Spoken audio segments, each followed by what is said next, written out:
लोग पिछले कुछ वीडियोस में पढ़ लिए थे फेडरलिज्म क्या होता है, जिसमें पावर शेयरिंग था, सेंट्रल गवर्नमेंट और स्टेट गवर्नमेंट। सेंट्रल गवर्नमेंट जो हाउस बनाता है उसको पार्लियामेंट बोलते हैं, संसद भवन। उसका जो मेंबर होता है लोकसभा और राज्यसभा का मेंबर को हम लोग एमपी बोलते हैं, ठीक है। तो आज हम लोग इस वीडियो में देखने वाले हैं कि हम लोग का जो स्टेट में इलेक्शन होता है, ठीक है ना, एमएलए और एमएलसी जो होता है उसके बीच का क्या डिफरेंस है। तो थोड़ा उससे पहले देख लेते हैं on the basis of legislative, इसको कुछ पार्ट्स में बांटा गया है। तो देखते हैं क्या होता है। नंबर ऑफ हाउस, तो इसमें होता है बाइकैमरल, यूनिकैमरल, ठीक है। Forms of government, parliamentary system होता है, प्रेसिडेंशियल सिस्टम होता है। जैसे कि यूएसए में क्या है, प्रेसिडेंशियल सिस्टम है, और पार्लियामेंट्री सिस्टम का है इंडिया में है, यूके में है। Distribution of power, union list हो गया, स्टेट लिस्ट हो गया, कंकरेंट लिस्ट हो गया। यूनियन लिस्ट क्या होता है, जिसको हम लोग संघ सूची बोलते हैं। इसमें क्या होता है, जो भी सेंट्रल गवर्नमेंट रहता है वो लॉज बनाता है, जैसे कि डिफेंस से रिलेटेड हो गया, फॉरेन अफेयर हो गया, ये सब का लॉ कौन बनाता है, सेंट्रल गवर्नमेंट बनाता है। तो स्टेट लिस्ट में क्या आ गया, राज्य सूची। इसमें क्या होता है, जो स्टेट असेंबली का जो होता है, जैसे कि एमएलए एमएलसी सब होता है, वो आपका लॉज बनाता है, जैसे कि पुलिस से रिलेटेड हो गया, पब्लिक हेल्थ से रिलेटेड हो गया। कंकरेंट लिस्ट क्या होता है, जिसमें दोनों लॉज बनाता है मिलके, स्टेट भी और सेंट्रल गवर्नमेंट भी, ठीक है। अब हम लोग जानेंगे कि यूनिकैमरल और बाइकैमरल क्या होता है। तो बाइकैमरल ये हो गया जहाँ पे 2 सेपरेट हाउस रहता है।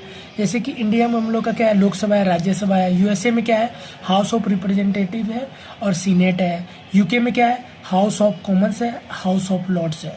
जापान में क्या है, सुगिन है, सेंगिन है।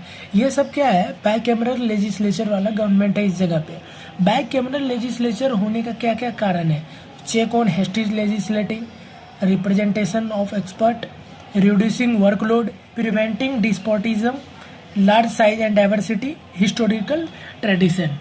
तो अब हम देखने वाले हैं एमएलए एमएलसी में क्या अंतर है। तो एमपी को तो आप लोग को बता ही दिए हैं कि जो भी सेंट्रल गवर्नमेंट का मेंबर होता है, चाहे लोकसभा या राज्यसभा, दोनों के मेंबर को हम एमपी बोलते हैं। तो इस वीडियो में हम ध्यान से देखने वाले हैं इस लेक्चर में कि एमएलए और एमएलसी क्या होता है। पहले हम फुल फॉर्म देख लेते हैं। एमएलए होता है मेंबर ऑफ लेजिस्लेटिव असेंबली, और एमएलसी होता है मेंबर ऑफ लेजिस्लेटिव काउंसिल। ये जो होता है लोअर हाउस का मेंबर होता है, ये होता है अपर हाउस का। बट एमएलए के पास ज़्यादा पावर होता है, क्योंकि ये डायरेक्ट जो है ना पीपल से चुन के ये असेंबली में आता है। So they have more power, they have less power. इसका 6 साल का टेन्यूर होता है अंडर आर्टिकल 172। इस आर्टिकल के अनुसार जो है ना, हर एक जो भी मेंबर होगा 1/3 वो रिटायर हो जाएगा, ठीक ना, एवरी 2 ईयर्स पे। Role in making state government, जो भी एमएलए होता है वह सीएम को बनाने में, जो भी स्टेट गवर्नमेंट होता है उसको बनाने में ये इम्पोर्टेंट रोल प्ले करता है, ठीक है। और जो ये होता है ये बिल पास करता है। बट ये जो एमएलसी वाला होता है ना, ये सिर्फ आपको एडवाइस दे सकता है।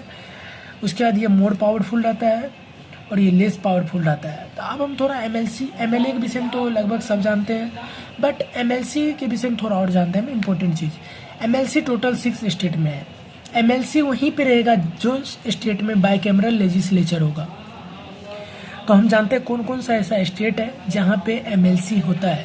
आंध्र प्रदेश हो गया, बिहार हो गया, महाराष्ट्र हो गया, तेलंगाना हो गया, यूपी हो गया, कर्नाटका हो गया। ये लिस्ट है, आप लोग इसको देख लीजिएगा कि यहाँ पे कितना एमएलसी का सीट है। जैसे आंध्र प्रदेश हो गया 58 सीट है, कर्नाटका हो गया 75 सीट है, तेलंगाना हो गया 40 सीट है, सबसे ज़्यादा यूपी में सीट है, 100 टोटल सीट है।